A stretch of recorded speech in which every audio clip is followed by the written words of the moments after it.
तो चलते हैं मेंटल मैथ क्लास 9th के नेक्स्ट पार्ट पर। मैं हूं हरी सर और मैं आप सभी बच्चों का चलो कदम बढ़ाई चैनल पर स्वागत करता हूं।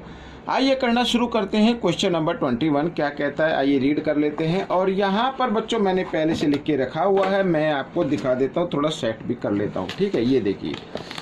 तो क्वेश्चन बड़ा इजी है, कोई ज़्यादा मुश्किल नहीं है। इफ क्या कहता है question, if OD perpendicular A B, ये जो ओडी है ना, ये यहाँ पर क्या परपेंडिकुलर, परपेंडिकुलर का मतलब 90 डिग्री का एंगल बन रहा है। डीओसी यहाँ इक्वल 30 डिग्री, डीओसी जो है वो 30 डिग्री है। तो हमें फाइंड करना है बी ओ ए माइनस बी ओ सी। ठीक है, बी ओ ए यानी ये इसमें से माइनस करना है बी ओ सी, ये माइनस कर दे तो क्या बचता है। अब देखो बच्चों, यहाँ पर अगर हम यहाँ पर एंगल बी ओ ए माइनस एंगल बी ओ सी अगर माइनस कर रहे हैं तो एंगल बचेगा ए ओ सी। ठीक है ना, ये देखो बी ओ ए है ना, ये इस लाइन में से अगर हम ये एंगल माइनस कर दें तो ये एंगल बच जाएगा। तो ए ओ सी हमें फाइंड आउट करना है। अब सबसे पहले बी ओ ए बच्चों, ये देखो एक लाइन है और लाइन जो होती है वो 180 डिग्री पे होती है, माइनस यहाँ पर बी ओ सी। ठीक है, बी ओ सी। अब बी ओ सी में देखो बच्चों, यहाँ पर 2 एंगल लग रहे हैं, बी ओ डी और सी ओ डी। ठीक है, और ये जो साइन है ना परपेंडिकुलर, तो 90 डिग्री है बच्चों। यहाँ पर ये क्या है, 90 डिग्री। तो अगर हमें बी ओ सी लिखना है यहाँ पर, तो बी ओ सी में 2 एंगल आ रहा है, बी ओ डी यानी कि एक तो आ रहा है 90 डिग्री और प्लस एक आ रहा है 30 डिग्री। तो इन दोनों को अगर हम माइनस कर दे तो एंगल ए ओ सी की वैल्यू आ जाएगी, यानी इन दोनों को प्लस करके माइनस कर देता है। ठीक है, या अलग अलग भी माइनस कर सकते हैं। तो 180 डिग्री माइनस 90 प्लस 30 होता है 120 डिग्री, तो इक्वल एंगल ए ओ सी। ठीक है, तो एंगल ए ओ सी में इधर लिख लेता हूँ, इक्वल आगे बच्चों 60 डिग्री। तो यही आपका आंसर बन गया। तो इस तरीके से आपका ये क्वेश्चन सोल्व हो गया। आइए करते हैं नेक्स्ट क्वेश्चन। तो नेक्स्ट भी बहुत ही इजी है बच्चों। देखो, find the value of Q, Q की वैल्यू फाइंड आउट करनी है इन द गिवन फिगर। यहाँ पर फिगर दी हुई है, तो ए ओ बी इधर गिवन है, तो ये तो वन लाइन, ये जो लाइन हो गई ये तो 180 डिग्री पे होती है। और यहाँ पर 2 एंगल बने हैं, एक तो बना है ए ओ यहाँ पर क्यू। ठीक है, ये क्यू है बड़ा, और बी ओ क्यू, तो दोनों का सम क्या होगा, 180 होगा, लीनियर पेयर बोलते हैं। तो यहाँ पर आप चाहे तो लिख भी सकते हैं ए ओ क्यू और plus angle B O Q equal to 180 degree, और इन्हें बोलना लीनियर पेयर। ठीक है, लीनियर पेयर, या तो आप माइंड में कर लीजिए, कोई दिक्कत नहीं है। तो ए ओ क्यू है यहाँ पर 3 क्यू डिग्री। ठीक है, और ये है 15 क्यू प्लस 18 डिग्री, तो दोनों का सम क्या होगा, 180 होगा। हमें क्यू की वैल्यू फाइंड आउट करनी है, तो 15 क्यू और 3 क्यू होता है 18 क्यू। ठीक है, यहाँ पर प्लस 18 है, इसको इधर ले आते हैं तो इधर आकर ये माइनस का हो जाएगा। आइए माइनस की फॉर्म में लिख देते हैं, ये देखो। तो बच्चों यहाँ पर 18 क्यू इक्वल, अब 10 में से 8 माइनस करेंगे 2, यहाँ पर रह गया 7, 7 में से 1 माइनस किया 6। ठीक है, ये 6 आ गया और 1 का 1 आ गया, यानी 162 आ गया। तो बच्चों क्यू की वैल्यू हमें निकालनी है, तो 162/18, क्योंकि मल्टीप्लाई में है ना, तो 18 9 जा 162 होता है। तो क्यू की वैल्यू आ गई बच्चों 9 डिग्री। ठीक है, ये आपका आंसर निकल गया। अब हम करेंगे क्वेश्चन नंबर 23। तो क्वेश्चन नंबर 23 क्या कहता है, आइए इसको भी रीड कर लेते हैं। देखो, find the value of half Z. ठीक है, हाफ जेड की वैल्यू फाइंड आउट करनी है। यहाँ पर x 58 डिग्री और y 42 डिग्री। ये देखो, यहाँ पर x की वैल्यू गिवन है, y की वैल्यू गिवन है। पहले तो हम z की वैल्यू निकालेंगे, उसके बाद हाफ जेड की वैल्यू निकालेंगे। अब आप जानते हैं पी ओ आर ये एक लाइन है, ठीक है ना, और इसी लाइन पर बने हैं 3 एंगल्स। तो यानी कि देखो x plus Y plus Z, अगर इन तीनों को हम प्लस कर दे तो 180 डिग्री के इक्वल आना चाहिए। ठीक है, अब x की वैल्यू है 58 डिग्री, y की वैल्यू है 42 डिग्री, z की हमें फाइंड आउट करनी है, तो कर लेते हैं। तो 58 और 42 तो हो गया बच्चों 100। ठीक है, plus z equal to 180 degree.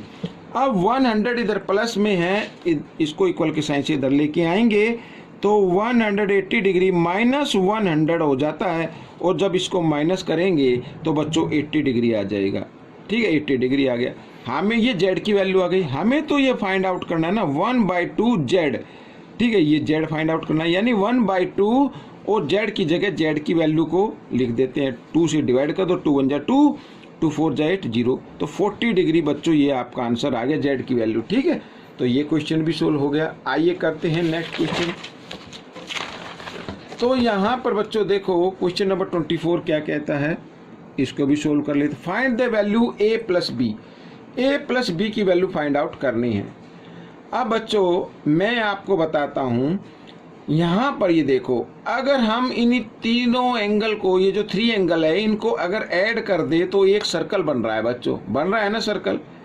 ठीक है, यानी कि a प्लस बी प्लस 50, और ये बच्चों यहाँ पर सर्कल कितने डिग्री का होता है, 360 डिग्री का होता है, तो ये मैंने लिख दिया। समझ में आया। तो a प्लस बी की वैल्यू फाइंड आउट करनी है, तो a प्लस बी इक्वल 360, और 50 इधर प्लस है, इक्वल के साइन से इधर लेके आएंगे तो माइनस में आ जाएगा बच्चों, और a प्लस बी जब माइनस किया तो 310 डिग्री आ गया बच्चों, ये आपका आंसर आ गया। आप इसको माइंड में कर सकते हैं, बहुत ही ईजी है। आइए क्वेश्चन नंबर 25 कर लेते हैं, इस पार्ट का लास्ट क्वेश्चन।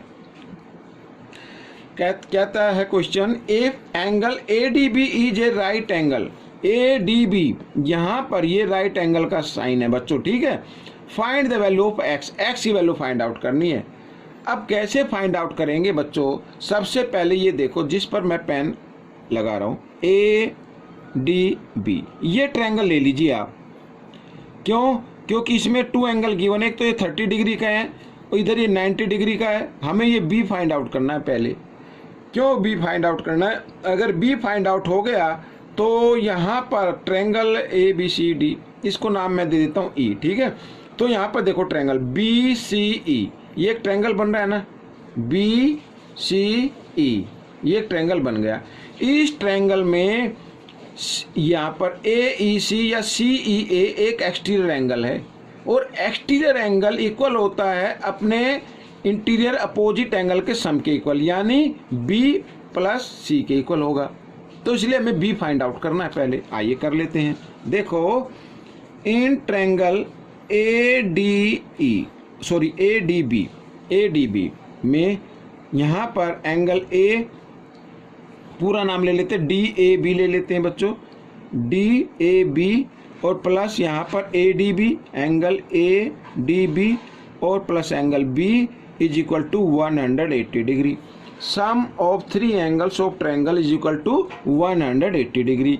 तो यहाँ पर DAB है आपका 30 डिग्री, और यहाँ पर ADB है 90 डिग्री, और हमें एंगल B फाइंड आउट करना है तो 180 डिग्री। अब इन दोनों को प्लस किया तो 120 डिग्री आ गया, और इसको इस तरीके से हम लिख सकते हैं।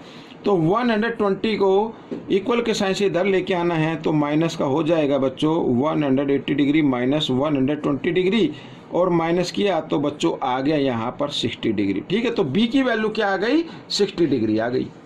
ठीक है, अब देखो यहाँ पर ये तो 60 डिग्री आ गया।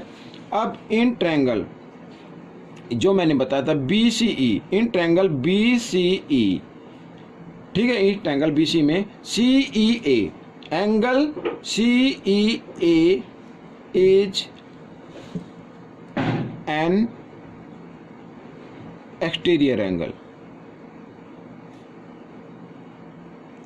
ठीक है, ये एक्सटीरियर एंगल है, और एक्सटीरियर एंगल अपने इंटीरियर अपोजिट एंगल के सम के इक्वल होता है। ठीक है, तो यहाँ पर यानी एंगल CEA इक्वल होगा एंगल B और प्लस एंगल, इसको C को पूरा नाम देंगे, खाली यहाँ पर X भी लिख सकते हैं इस तरीके से। ठीक है, तो CEA अपना है 86 डिग्री, B आ गया 60 डिग्री, और X हमें निकालना है। यहाँ पर मैं कंक्लूजन लिख देता हूँ। ठीक है,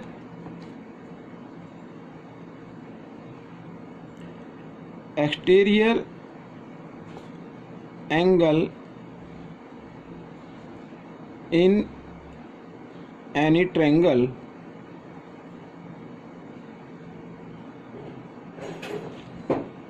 इज इक्वल टू द सम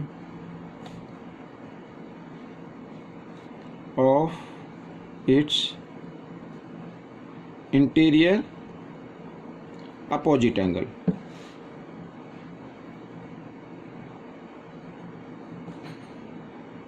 ये मैंने लिख दिया, ठीक है। ये अब बच्चों देखो, यहाँ पर ये 60 इधर प्लस का इधर आकर माइनस का हो जाएगा, तो 86 माइनस 60 इक्वल टू x। अब 60 को माइनस करना है, तो 6 का 6 आ गया, 8 में 6 माइनस किया 2, तो इक्वल यहाँ पर x डिग्री यानी x। तो x की वैल्यू क्या आ गई, 26 डिग्री आ गई बच्चों। यही हमें फाइंड आउट करना था, ठीक है। तो बच्चों ये पार्ट आपका कंप्लीट हो गया है। आपको ये पार्ट कैसा लगा मुझे ज़रूर बताएं। पसंद आए तो बच्चों इसे लाइक करना ना भूलें बिल्कुल भी, ठीक है। लाइक का बटन ही क्लिक करना होता है, और मेरे चैनल को सब्सक्राइब नहीं किया तो कर लीजिए, अगर आप चाहते हैं कि इसी तरह की वीडियो हमें मिलती रहे। Thank you.